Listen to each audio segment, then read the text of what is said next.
Balayya Babu Daaku Maharaj movie చూసి just ఇప్పుడే బయటకు వస్తున్నాను భయ్య. సినిమా ఎలా ఉందంటే first half sure shot Sankranti hit fix. Second half ఉంది భయ్య కోయారే కోయ్ కోయ్ కోయా ఏడాడుకోపోతా ఉంటుంది సినిమా. ఎందుకంటే అసలు ఫస్ట్ హాఫ్ ఎంత బాగా తీసాడంటే నేను అసలు ఎక్స్పెక్ట్ చేయలేదు భయ్య. కొన్ని సీన్స్ అయితే ఎలా ఉంటాయంటే అసలు ఎక్స్ట్రాడినరీగా తీసాడనమాట. అసలు బాబీ దగ్గర నుంచి నేను అస్సలు ఎక్స్పెక్ట్ చేయలేదు అయ్యి. ఈ శాండ్కి సంబంధించి ఒక ట్రైలర్లో మనకి అప్పుడు స్టార్టింగ్లో వదిలే టీజర్లో అది అసలు అల్టిమేట్ ఉంది. అంటే చిన్న షార్ట్ అయినా కానీ చాలా బాగా తీశారు పెద్ద స్క్రీన్లో చూసినప్పుడు.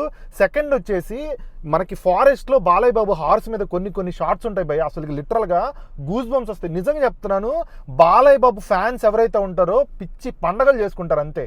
ఎందుకంటే బాలయ్య బాబుని ఒక రేంజ్లో చూపించాడు భయ్య. నాకు నార్మల్గా బాలయ్య బాబు సినిమాల్లో నచ్చంది ఏంటి అంటే ఈ ఫైట్స్ లేకపోతే కొన్ని క్రింజ్ డైలాగ్స్ ఉంటాయి అనమాట.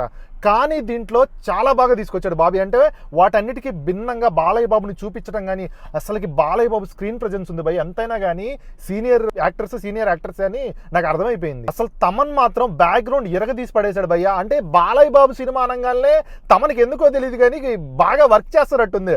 అసలుకి కొన్ని చోట్ల ఈ సాంగ్స్ కానీ ఇవి ఉంటాయి భయ్య.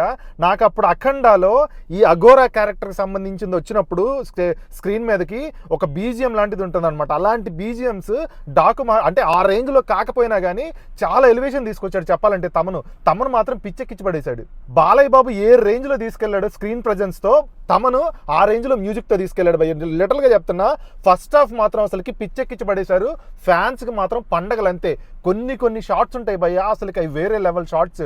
నాకు వింటేజ్ బాలయ్య గుర్తొచ్చాడు. చెన్నకేశవరెడ్డి, నరసింహారెడ్డి బాలయ్య ఉంటారు చూసావా, ఆ బాలయ్య వింటేజ్ బాలయ్య గుర్తొచ్చాడు నాకు. ఫస్ట్ హాఫ్ మొత్తంలో నాకు ఏదన్నా డ్రాబ్యాక్ అనిపించింది అంటే ఆ ఊరవశి రుతేలా క్యారెక్టర్ ఒకటి, ఆ సాంగ్ ఒకటి ఉంటుంది కదా దబిడి దిబిడి, అది ఎందుకు కొంచెం వల్గర్గా అనిపించినట్టుంది. ఆ డ్రెస్సెస్ కానీ లేకపోతే ఆ స్టెప్పులు కానీ కొంచెం బాగాలేదు. అసలుకి అది తీసేసి ఉంటే ఇంకా బాగుండేదేమో అనిపించింది నాకు ఫస్ట్ హాఫ్. అది ఉంటేనే నాకు ఇలా అనిపిస్తే, అది లేకపోతే ఇంకే రేంజ్లో ఉంటుంది మీరు ఊహించుకోండి భయ్య. ఎందుకంటే ఆవిడ తప్పేం లేదు చెప్పాలంటే, ఊరవశి తప్పేం లేదు. ఆవిడ ఆ క్యారెక్టర్కి ప్రాపర్గా సూట్ అవ్వలేకపోయింది. ఎందుకంటే ఇప్పుడు బాబీ డియోల్ కూడా ఉన్నాడు, ఆయన కూడా నార్త్ నుంచి వచ్చారు కదా, ఆయన పర్ఫెక్ట్ సూట్ అవుతాడు మళ్ళీ ఆ క్యారెక్టర్కి. నాకు అనిపించిన ఇంకొక విషయం ఏంటంటే ఎప్పుడైనా సరే మన సినిమాల్ని మన యాక్టర్స్తో నార్త్లో అంటే స్టోరీ రాసుకునేటప్పుడు ఏమవుతుందంటే చాలా టఫ్ అనమాట అది. ఎందుకంటే మనం కన్విన్స్ అవ్వాలి. నార్త్లో మన వాళ్ళు తెలుగు మాట్లాడుకుంటూ జరుగుతుందన్న స్టోరీ మనం కన్విన్స్ అవ్వకపోతే కనెక్ట్ అవ్వలేకపోతాం. కానీ నాకు ఇక్కడ ఆ ప్రాబ్లం ఏమి అనిపించలేదు. అంటే నాకు ఈజీగానే నేను ఆ వరల్డ్లోకి వెళ్ళిపోయినట్టుగా నాకు అనిపించింది. ఆ విషయంలో మాత్రం బాబీ గ్రేట్. నెక్స్ట్ ఈ బిగ్ బాస్లో దివ్య ఎవరో ఉంటుంది కదా, ఈ మధ్య రీసెంట్గా కొన్ని సినిమాల్లో కనపడుతుంది కొంచెం డిఫరెంట్ క్యారెక్టర్స్. అంటే ఈ సినిమాలో కూడా చిన్న క్యారెక్టర్ అయినా కానీ కొంచెం యూనిక్గా కనపడింది. ఒక విషయం చెప్తాను భయ్య, అప్గ్రేడెడ్ బాలయ్యని చూస్తారు మీరు ఈ సినిమాలో చెప్పాలంటే. లుక్స్ పరంగా కావచ్చు, ఆయన స్క్రీన్ ప్రెజెన్స్ కావచ్చు, డైలాగులు కావచ్చు, లేకపోతే బాలయ్యకి ఇచ్చిన ఎలివేషన్స్ ఆ బీజిఎమ్స్తో అసలుకి పిచ్చెక్కిచ్చి పడేశాడు భయ్య. ఫ్యాన్స్కి అయితే మాత్రం లిటరల్గా పూనకాలే. సినిమాటోగ్రాఫర్ ఎవరో నాకు తెలియదు కానీ మెంటల్ ఎక్కిచ్చి పడేశాడు భయ్య. బాలయ్యని ఒక రేంజ్లో చూపించాడు. బబ్లు సింగ్ అని చెప్పేసి ఒక కొత్త విలన్ అనుకుంటా, నాకు తెలిసి బాబీ డియోల్ కాకుండా వాళ్ళ తమ్ముడిగా చేశాడు. అతను కూడా కొంచెం యూనిక్గా డిఫరెంట్గా ఉన్నాడు. అంటే రొటీన్ పాత్రలను పెట్టకుండా చాలా కొత్తగా ట్రై చేశాడు భయ్య.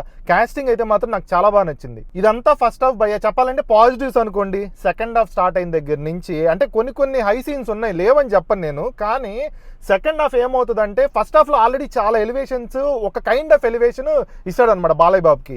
సెకండ్ హాఫ్లో కూడా మళ్ళీ సేమ్ అదే, వస్తాడు, నరుకుతాడు, పోతాడు, మళ్ళీ రిపీట్. ఏమైందన్న బాబీ అన్న ఫస్ట్ హాఫ్ బాగానే తీసావు కదా, మళ్ళీ అయ్యే సీన్స్, మళ్ళీ అయ్యే సెంటిమెంట్లు పెట్టి మళ్ళీ అయ్యే పిల్లలు మారుస్తూ ఉంటారు అనమాట అంతే. నేను పెద్దగా మళ్ళీ స్టోరీ రివీల్ చేయను భయ్య, గేమ్ చేంజర్ లాగా చేసావని చెప్పేసి అంటారు మళ్ళీ. ఆడ పెద్దగా ఏం లేదనుకోండి. కానీ ఏంటంటే సెకండ్ హాఫ్ అంతా అదే రొట్టగా మళ్ళీ నరుకుళ్ళు. అసలు సినిమా మొత్తం చెప్పాలంటే సెకండ్ హాఫ్లో నాకు అనిపించింది భయ్. ఇది ఫస్ట్ హాఫ్ నాకు అంతకేం అనిపించలే. సెకండ్ హాఫ్ చూసిన తర్వాత నాకు కంప్లీట్ వైలెన్స్ మూవీలాగా అనిపించింది. అసలు ఒక్క దగ్గర కామెడీ ఉండదు, అసలు కమెడియన్సే లేరు సినిమాలు చెప్పాలంటే. ఎక్కడ కామెడీ వర్కౌట్, అసలు కామెడీ సీన్సే లేవు వర్కౌట్ అవ్వడానికి.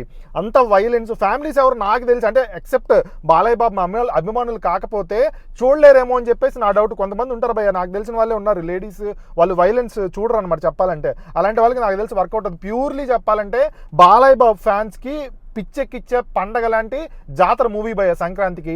కానీ సెకండ్ హాఫ్లో బాలయ్య అభిమానులు కూడా కొంచెం డల్ అయ్యే చాలా వరకు సీక్వెన్సెస్ ఉన్నాయి. ఎందుకంటే క్లైమాక్స్ చాలా డల్గా ఎండ్ అవుతుంది. ఇంకొక విషయం ఏంటంటే ఎప్పుడైనా సరే విలను అంత దారుణంగా అంత క్రూయల్గా ఉన్న విలను సడన్గా ఎండుకు వచ్చేలేకి, అంటే మెయిన్ విలన్ గురించి కాదు, నేను ఇంకొక విలన్ ఉంటాడు వాడు, నేను ఎక్కువ రివీల్ చేయను.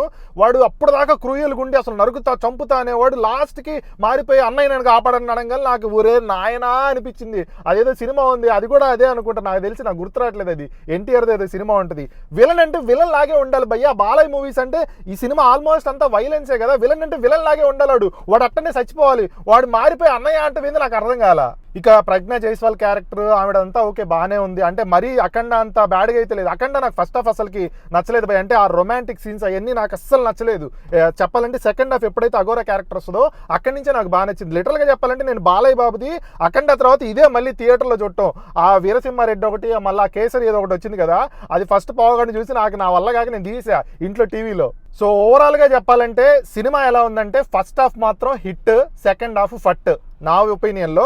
కానీ నాకు తెలిసినంత వరకు ఫ్యాన్స్కి పండగే నేను అనుకున్నాను. ఎందుకంటే చెప్పాను కదా, చాలా చాలా ఎలివేషన్ సీన్స్ ఉంటాయి, అంటే పండగ చేసుకునే సీన్స్ ఉంటాయి బాయ్. అంటే బాలయ్యని ఒక డిఫరెంట్ యాంగిల్లో చూపించాడు బాబీ ఈ సినిమాలో. సో అది ఈరోజు మన రివ్యూ.